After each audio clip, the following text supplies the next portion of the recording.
Hello दोस्तों, तो स्वागत है आपका हमारे सेकेंड एपिसोड साकामोटो डेज में।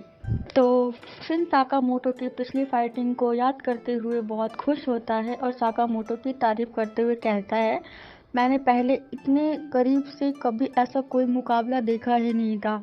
आप रिटायरमेंट के बाद भी कितने ताकतवर हैं साकामोटो। आपने इतने आसानी से सबको मार डाला।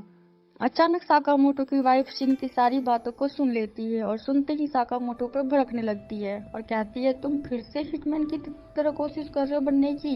बेचारा साकामोटो डर जाता है और कहता है, मैंने किसी को गहरे जख्म नहीं दिए हैं। फिर उसकी वाइफ उसको धमकी देती है और कहती है, मेरी जान, अगर तुमने रूल तोड़ा तो हमारा डिवोर्स हो जाएगा, मतलब डिवोर्स। और ये कहकर चली जाती है कि मैं बाहर सफाई करने जा रही हूँ।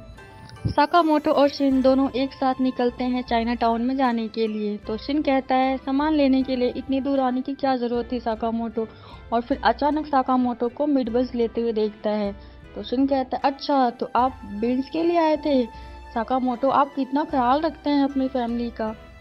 और सामान लेकर जब साकामोटो वापस जाने लगता है तो एक लंबी चोटी वाली लड़की छलांग मारकर साकामोटो के सामने आ जाती है और कुछ गुंडों के साथ कराटे स्टाइल में सबको धो देती है। जब सब गुंडे मिलकर लड़की को पकड़ लेते हैं तब साकामोटो एक हीरो की तरह उस लड़की की जान बचाता है और उसको उठाकर लेकर चला जाता है।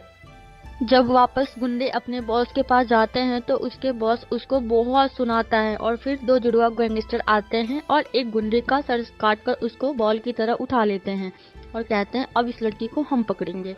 इधर शिन उस लड़की से पूछता है, तुम कौन हो। तो वह बताती है कि मैं एक माफिया फैमिली से हूँ। ये सुनकर शिन पूछता है, आखिर वह सब तुम्हारे पीछे क्यों पड़े हैं। तो लड़की बताती है, मेरे पास सीक्रेट सेफ की की है जो मेरे पेरेंट्स की निशानी है और वो लोग मुझे इसे छीनना चाहते हैं। तो शिन कहता है कि आखिर तुम इस चाबी को करोगी क्या, तुम इस चाबी को दे दो, बेकार में मारी जाओगी। ये सुनकर वह गुस्से में आ जाती है और शिन को डांटने लगती है, बोलती है, चुप हो जा, वैसे भी मेरी कहानी से तुम लोगों का कोई लेना देना नहीं है, अब हमें अलविदा कहना चाहिए। तो ये सुनकर साकामोटो कहता है, क्या तुम ऑथेंटिक मीट बन बनाना जानती हो। तब लड़की कहती है, हाँ, मैंने अपने डैड से बेसिक फ्लेवर के बारे में सीखा है। ये लोग आपस में बातें करते ही रहते हैं कि अचानक जुडोआ गैंग, जिसका नाम बाचो और सॉन होता है, वो दोनों आके साकामोटो पर लंबा वार करते हैं। साकामोटो को इतना तेज पंच लगता है कि वो बहुत दूर जाकर गिरता है। ये देख शिन गुस्से में लाल पीला हो जाता है और कहता है, तुम्हारी हिम्मत कैसे हुई मेरे दोस्त को मारने की। तब लड़की कहती है शिन को, ये दोनों एक सीरियल किलर हैं। शिन बोलता है, तुम मेरे दोस्त को जानते नहीं हो, अब वो तुम्हें छोड़ेगा नहीं। और फिर हमारा हीरो साकामोटो अपने अलग स्टाइल में अवतार लेता है और ये दोनों गुंडे कहते हैं, ये चाबी हमें दे दो, हम तुम्हें बिना दर्द के मार देंगे। लड़की बोलती है, मैं ये चाबी तुम्हें नहीं दूंगी, इसको मेरे डैड ने बहुत संभाल के रखा था। और फिर साकामोटो से भी कहती है, आखिर तुम मुझे बचाना क्यों चाहते हो। ये सुनकर साकामोटो अपने पास्ट के बारे में सोचने लगता है। जो क्रिसमस का दिन होता है, उस दिन क्रिसमस सेलिब्रेशन चल रही थी और साकामोटो अपने गर्लफ्रेंड के लिए एक प्यारा सा गिफ्ट लेकर पहुंचता है। जो गिफ्ट वह खून से लथपथ होती है। ये देखकर उसकी गर्लफ्रेंड बोलती है, तुम फिर से खून से लथपथ हो। इस बात पे साकामोटो कहता है कि मैं तो बस अपना काम कर रहा था। उसकी गर्लफ्रेंड कहती है कि मतलब तुम फिर से लोगों को मार कर आए हो, आखिर क्यों। हिटमैन अपनी गर्लफ्रेंड को बताता है कि अगर वो ऐसा नहीं करता तो ये गिफ्ट कहाँ से लाता। ये सुनते ही गर्लफ्रेंड चिल्लाने लग जाती है और कहती है, मुझे ऐसा गिफ्ट नहीं चाहिए जिस पर खून के निशान हो। इतना कहकर वो छत से लंबी छलांग मारकर नीचे कूद जाती है।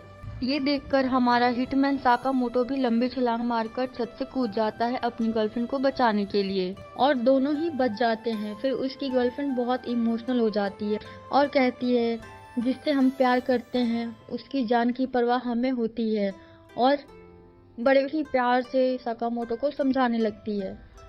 साकामोटो से ये प्रॉमिस करवाती है कि आज के बाद तुम कभी किसी को नहीं मारोगे और ना ही किसी चीज़ के लिए किसी को परेशान करोगे। तुम हमेशा लोगों की मदद करोगे, हर चीज़ के लिए उनकी हेल्प करोगे और हमेशा पॉजिटिव फेस के साथ रहोगे। इतना सोचते सोचते वह वापस प्रेजेंट में आ जाता है।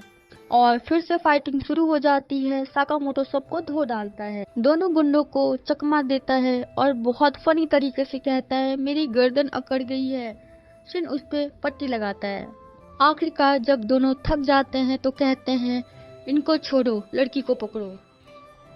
लेकिन शिन ने उसके दिमाग को पढ़ लिया और उसे रस्सी से जमीन पर फेंक दिया। साकामोटो ने उसे मारा और सन को बेहोश कर दिया। लेकिन लड़की उसकी पिटाई करते हुए कहती है कि उसके माफी मांगने से क्या उसके पेरेंट्स वापस आ जाएंगे। मैं उन सबको मार डालूंगी जिन्होंने उसके साथ गलत किया है। उसके पापा ने सिखाया होता है कि सबसे अच्छा बदला एक खुशहाल जीवन जीना ही होता है। और फिर वह तिजोरी खोलने लगती है और खोलते ही साकामोटो और शिन दोनों पहले अंदर जाते हैं। तीनों ही बहुत शॉक्ड हो जाते हैं जब ढेर सारा सोना, चांदी, खिलौने और बहुत सारी चीजों को देखते हैं। शिन को एक लेटर मिलती है जिसको पढ़कर ये पता चलता है कि ये सब रखी सारी चीजें लड़की की फैमिली की मुखिया की कीमती चीजें थी।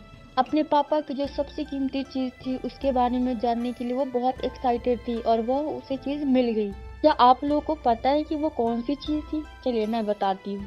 वह एक बियर की बोतल थी जी, जिस पर लिखा होता है कि जब उसकी बेटी बड़ी हो जाएगी तो वो उस बोतल को अपनी बेटी के साथ पिएगा। और फिर वह बहुत खुश हो जाती है और शिन साकामोटो के साथ इसे पीने का फैसला करती है।